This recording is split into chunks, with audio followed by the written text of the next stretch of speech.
edition of Heads Up, the last weekend of summer, Neil. Technically, if summer goes from December, January and February, this is the last weekend of summer, and the racing action will be pretty hot. But before we look at this week's action, we'll reflect back on the Avondale Guineas, and On the Rocks got the chocolates there, but there's a heap of horses perhaps in behind it that look like they could be winning the Derby as well. Still a pretty open Derby at this stage. Yeah, going by the betting it is, isn't it? And, welcome back, listeners, and Money Shot. Good to have you back. And it was Dance is $5, and the rest is sort of pretty cramped up there. But On the Rocks, I couldn't have him in the Derby. Got all favours, and those horses behind it were closing off strongly, and they've been set for 2-4.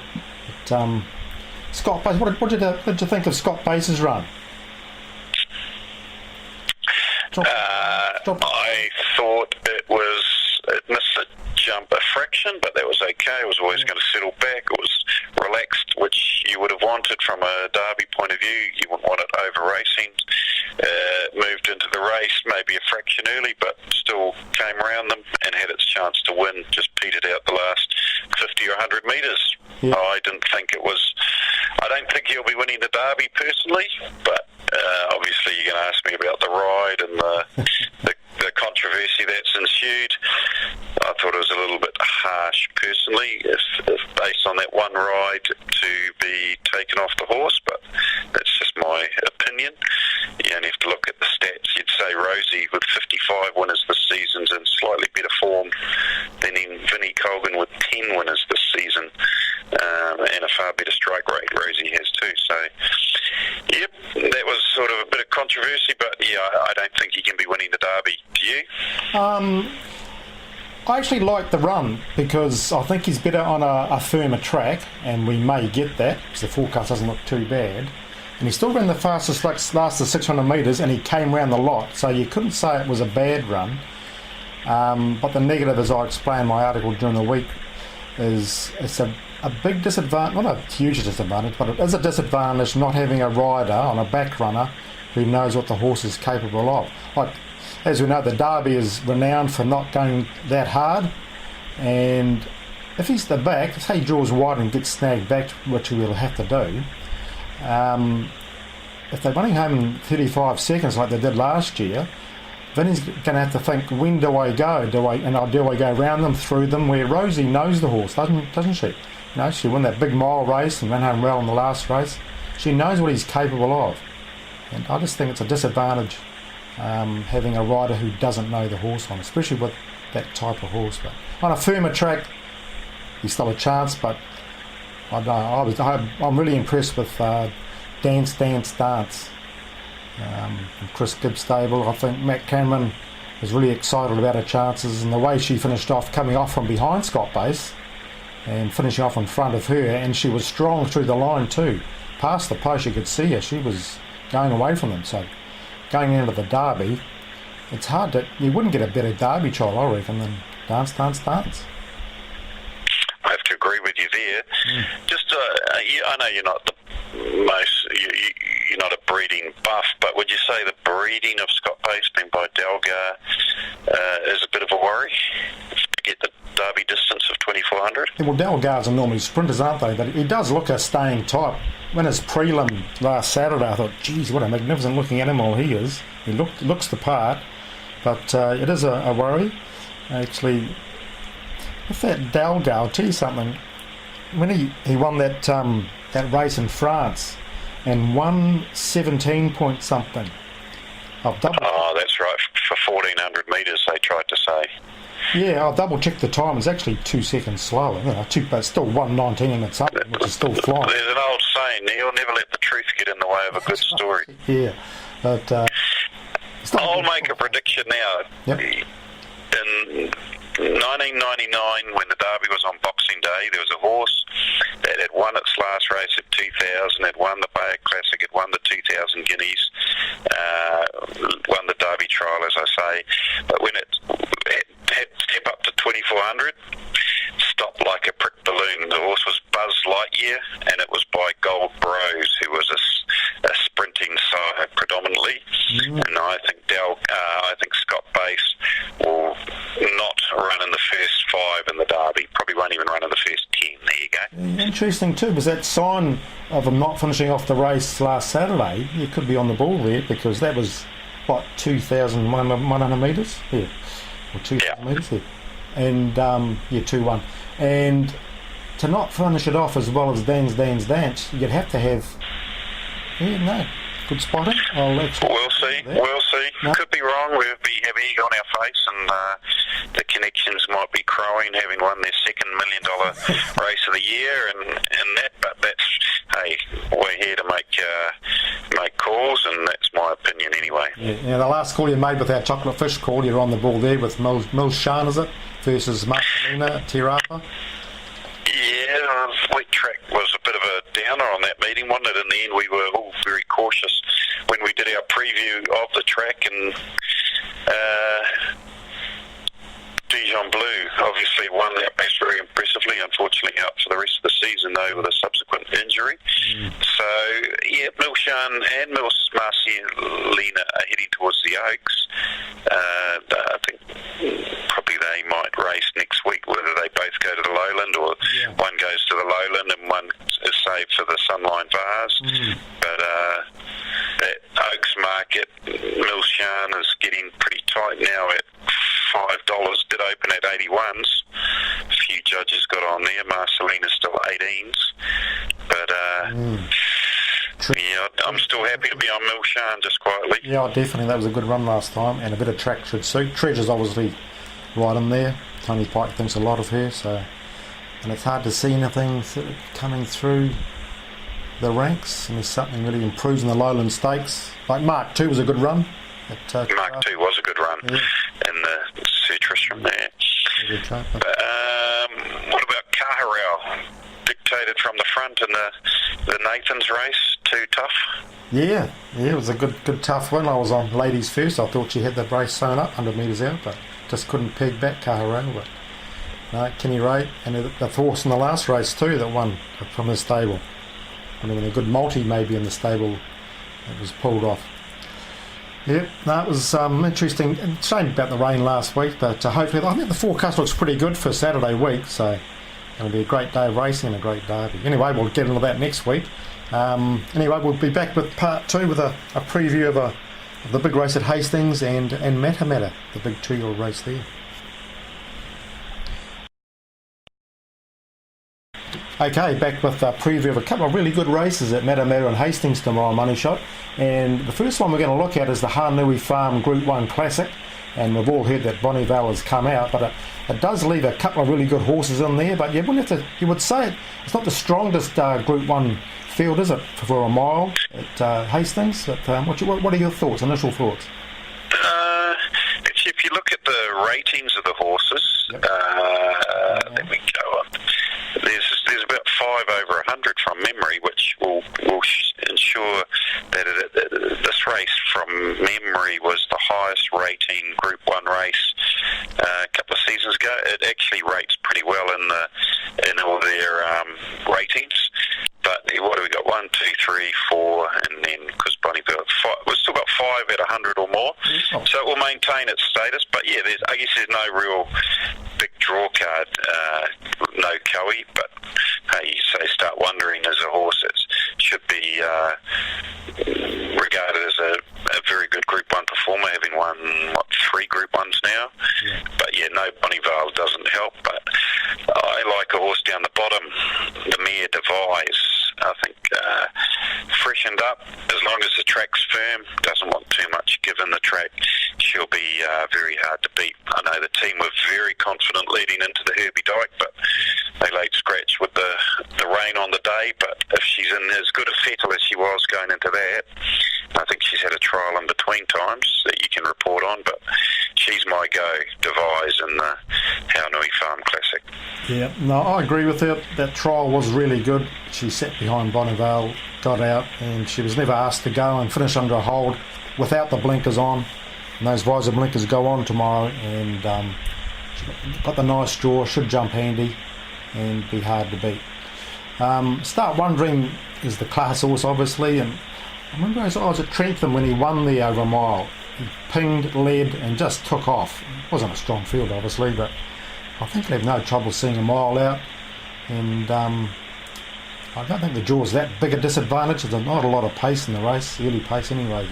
I think Parks will ping out, slide over, get outside Authentic Paddy, and if they don't take him on, which I reckon they won't do, he could easily kick on these and blow them away, and Devise will have to chase them down. But they do look the two to me on class and draws and form. Yeah.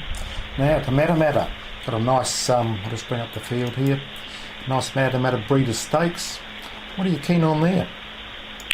Well, it's the race that the locals desperately like to win. It's the race where the winning connections get their colours painted in the little statue that sits in the birdcage, so they get to see their colours every day. Mm-hmm. So I think the local filly, She's a Thief, drawn 11. Don't mind front runners who draw wide, because generally that means the jockey has only one decision to make, and that's just press forward at all costs, and I think that's what will happen. She'll jump. She'll either get to the front or sit outside the leader and will be too strong from there.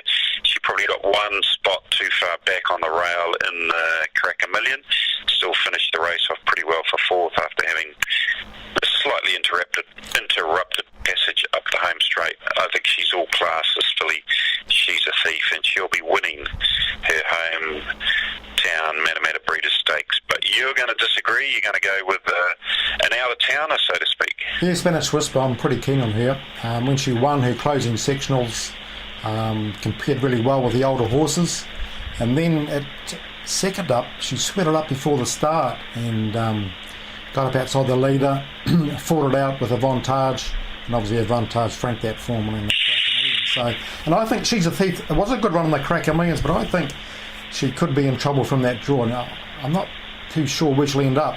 As you say, she'll press forward, but how much petrol is she going to use up to get round a horse like Spanish Whisper?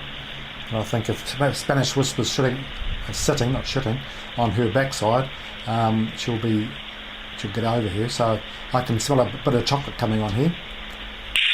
Go for it. Yeah, nothing wrong with a bit of late summer chocolate. Yeah. They do look the two, but hey, this race has provided a few upsets over the years, and horses on the way through. Valor Lee won pretty well first up at Counties, and Platinum Mamselle can't really knock her form lines either.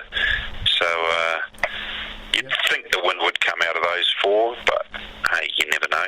I think the race is all set up for Platinum Mamselle. She's drawn nicely. We'll get back leads on her, and if she settles about 6th or 7th on the rails and gets the gaps at the right time, she'll come charging through and could easily win. But I remember a horse called Magic Condor. We were at the Kirapa races one day, and someone bought a piece of her at auction for a good cause, and hopefully, I think it's paying 51 to 1, but drawn nicely, and hopefully she goes well for them. Well, I don't know if I want that to happen, because actually I'm relying on one of the owners to get home that night. They're supposedly the sober driver, so if their horse wins the Group 2, we might be stranded in Matamata, Neil. So don't know if I want Magic Condor to win, really, but hey, bit average on debut, I have to say, but filly is held in reasonably high regard, but $51, probably a fair price for mine. Yeah, it's got the draw, so anything can happen, can't it, I suppose? It's got the draw. Sam Weatherly, 2 pluses. Yeah. Okay. What about the other 2-year-old for the boys, race 4, the Slipper? Yeah. The Reed and Harrison Slipper. Have you had a look at that? There's obviously a 3 horses that went round in the Crack A Million line up again, and Mask resumes after looking impressive through the early part of its 2-year-old season. So good race. So you got one for the listeners in that, Neil? Yeah, I'd say Bocce on his Crack A Millions run. He used petrol early and set an even pace and was running down late. Jake Bayliss on. But I thought sort of Osmond is better this way round, left-handed way round. He's drawn 3, Opie's on. I think he could be back in form if he can ping out and get a nice run. He's a nice looking horse, isn't he? What are you keen on? Anything?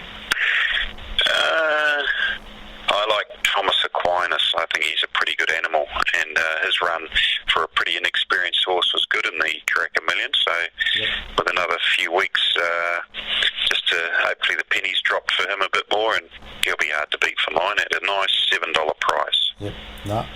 It was a nice one at Tauranga too, fresh up, wasn't it, on debut, and it was a bit green there. Bit green, yeah, probably would have won if it had a run straight. Yep. And I see his sire, Jackleberry, died last night, so it might be a... Serious? Yeah, might be a bit of an omen. I didn't hear about that. Yeah, this afternoon. If you talk to all the trainers, they were all very complimentary of their Jackleberry horses in their barns, so they thought they were good, intelligent type, athletic type horses. So it's a real shock. I hadn't caught up with that news. Yeah. So anyway, we'll be back with part 3 for a sports preview, shall we? Why not? Why not? Okay, the rugby's starting up, isn't it? So we'll get back into that. Okay, we'll be back with part 3 in a sec. Okay, back with our sports preview, and it's been a few weeks now, but things are starting to hot up in the rugby area, and later on in 2 or 3 weeks I think the league kicks off. But Money Shot, what have you got lined up for us? Anything?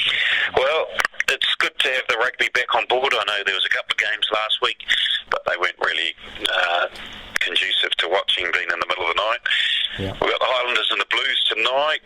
I think the Blues are probably value at their price, but hey, you don't really want to be tipping the Blues. No. Next I'll be tipping the Warriors, so we can't do that. Okay. But the game does take my interest is tonight, the Reds going down to Melbourne to take on the Rebels, and we've dug up a few stats. The last 3 games between these sides have been decided by a margin of no greater than 5 points, so generally close games between these sides. So if you like that try-bet option, so that's where you can choose either team to win by 8 or more, or either team to win by 7 or under, and the draw, and that's the option we like, the selection we like, option 2069, try bet number 3, either side 7 or under, or the draw, paying $2.50. I think that could be a good way to go. I do think the Rebels will sneak home, so if you want a bit of insurance, you might want to just back the Rebels 12 and under, and that is paying $2.80. So you kind of got about a 19-point window there to lock in a profit. As long as the Reds don't win by more than 7 and the Rebels don't win 13 and over, you've got a 280 and a 250, so you can lock in a profit there, and the potential that you can cash in on both if the Rebels win by 1 to 7. So that's the logic there. Just the Reds have only won one away game in about 16 of their last 16. Just looking at the teams, I thought the Rebels were slightly the stronger side kicking off. So does that make much sense? You cover both. You got 19 points window, but if you can find a Rebels 1 to 7, you cash in twice. Yeah, no, that makes sense, and sounds like a good bet, but a kick off the weekend of punting. We've got obviously the Chiefs and the Crusaders is the big interest game tomorrow. I think the Crusaders will win that. Probably not a lot of value, and the Hurricanes travel over, although they're already taking on the Bulls. You'd think the Canes would win, but again, absolute no value in their head-to-head price. So probably a good weekend just to have a look at, see how the form starts to unfold. A few of the new combinations, new coaching regimes, but looking forward to this year's Super Rugby. If you're going to ask me, and I know you will, who's going to win it overall, I'm going to be biased and stick with my old friends, the Hurricanes. This is their year. Yeah, no, I agree too. They're a good team, aren't they? Consistent team, classy, good players, and got some depth there too, to the sounds of it. Yeah, and hopefully their injury woes are behind them, and they can get most of their top squad will be ready to fire come finals time. But we'll see how we go. I think they're paying $4 last time I checked. Was it $4 to win the comp if you're looking for a long range bet? Yeah.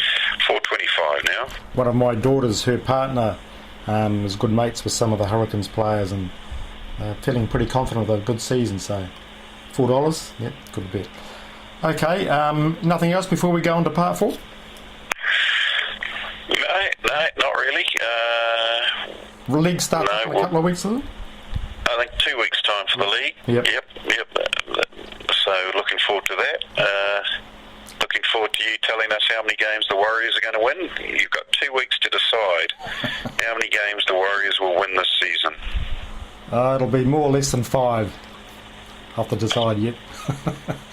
Okay, right, yeah. Back with part 4 in a sec. Part 4 now. Brickbats, bouquets, form analysis tips, multi-question, etc., etc. Neil, have you got any form analysis tips? I think you might have something you want to touch on. Well, I think one of the best ones you can get is getting late information. And if you log on for free into racing.com, you'll get all the pre-race talk, from the trainers, from Jane Ivel, who does a great job of describing how horses look or don't, if they're ready or not ready to win. Plus, you'll also get, after the race, and the replays, you'll get the replay of the race, plus the comment from the jockey as well after the race, which is always good information. That would be great to have on the NZ Racing site. If you had the replay of the race, followed by, if it was available, the interview by Brendan Popplewell with the jockey after the race. So people can look at that. Any information is good information for punters, and that would be really good to have. So well done, racing.com. You've got a fantastic site there with the jump outs and everything. So keep up the great work. And I know you've got an interesting one too. Well, just to help people with their punting. Yeah. I think most people are aware of a site called Betfair, which is a betting exchange where basically you're betting, there's no middleman or bookie, you're just betting with other punters from around the world. Slight downside perhaps is you don't know who you're betting against, but I guess you have to trust in the integrity of the industry, and often you see things that give you a very good pointer, and one such example was last Saturday, the race at Southland, the 1400 race where Cooley won it. Star Voya, gun filly, she was hot favourite. I think the TAB took a $5,000 bet at a $2 price, and then she just drifted out to $2.10, but it looked like she was going to be starting around that price, and she was paying about the same on the tote. So you might have thought, we'll climb in, looks like the logical way to go. If you had checked on Betfair, and this is 2 or 3 minutes prior to the jump, she was trading it over $2.50, and I saw at one stage someone was willing to, or there was $6,000 willing to be matched at a price of $2.56, which means why would someone be offering you $2.56 when the TAB is only offering you $2.10? You'd think that would raise a red flag to me if I was keen on Starboya. So I think it's a good way to just have a third-party reference, and you maybe go, maybe there's something more to this. And as it turned out, she had the perfect run, just probably didn't see out the 1400 metre distance and was well beaten into about 5th spot. So use Betfair just as a gauge to see if there's major discrepancies and people are offering you a much higher price than the TAB. Generally speaking, that probably means the horse isn't as good a winning chance as you might have thought. And it can be wrong, obviously, occasionally, but it does make you think a bit stronger before you have your... Especially when there's so much being like if you follow Betfair, the liquidity, if only $20 or $50 was being offered at that $2.56, you might not pay too much attention. But when there was 5,000 or 6,000 being offered, that made me sit up, because generally speaking, those sorts of amounts aren't traded at those inflated prices very often on New Zealand racing. Yeah, and by no means are we promoting Betfair to bet with, although I'd really like to see a New Zealand Australian combined effort with having our own exchange rather than a UK owned exchange. So it's a great way of betting if you want to bet that way. Right, multi-question. Multi-question, okay, we touched on the Haunui Farm Wait for Age Classic, normally run at Otaki, this time at Hastings. We both like the Sean Ritchie trained Devise. We want to know the name of the horse that won this race for trainer Sean Ritchie some 7 years ago, and ironically enough, it is a mare, and also, like Devise, no, she didn't run second in the Oaks. This horse won the Oaks. So there's a bit of a clue for you. Won the Oaks, and then I think in her 4-year-old year, from memory, won the Haunui Farm. So the Sean Ritchie trained horse that won the Haunui Farm Classic in 2011. Yeah, no, she was a good mare too, wasn't she? Yeah,